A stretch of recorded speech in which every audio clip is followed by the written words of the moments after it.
সুরে পড়েন, শেখ আইয়ুব বিন ইউসুফের সুরে পড়েন, কবুল করে নেবে কে? চিল্লায় বলেন কে? এই কিতাব যেন কিতাব নয়, এমনি এমনি আল্লাহ বলে নাই বাল হুয়া কোরআনুম মাজিদ, শুধু এমনি বলে না এটা কোরআনে মাজিদ। এই কোরআনটা এমন কোরআন, এই কোরআন তেলাওয়াত করলে মুমিনদের অন্তরে ঈমান বাড়ায় দেয় কে? জোরে বলেন।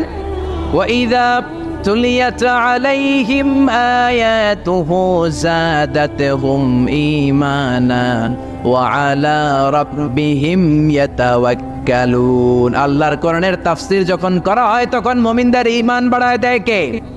মুমিনদের সামনে কোরআনের তেলাওয়াত যখন করা হয় তখন মুমিনদের ঈমানকে বাড়িয়ে দেয় কে? এই কোরআন পড়বেন আপনার ঈমান বেড়ে যাবে, এই কোরআন পড়বেন আপনি সুস্থ হয়ে যাবেন। কারণ কোরআনের আরেক নাম হচ্ছে শিফা।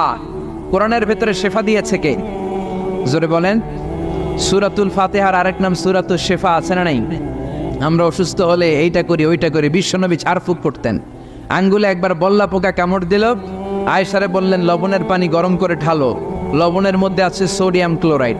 আর বিশ্বনবী এই কোরআনুল কারীমের সর্বপ্রথম যে সূরাটা সূরাতুল ফাতিহা তেলাওয়াত করে ফু দিতে আরম্ভ করলেন, পড়েন আলহামদুলিল্লাহি রাব্বিল আলামিন আর রহমানির রহিম। মায়েশার লবণের পানি ঢালা শেষ, বিশ্বনবীর সূরা ফাতিহা তেলাওয়াত শেষ, বিশ্বনবীর আঙ্গুলের ব্যথাও শেষ। মায়েশা বললেন ইয়া রাসূলুল্লাহ, আপনি নবী মানুষ, ফু দিলেই ভালো হয়ে যায়, আমারে কষ্ট দিলেন কেন? আমার লবণের পানি বসাইতে বললেন কেন?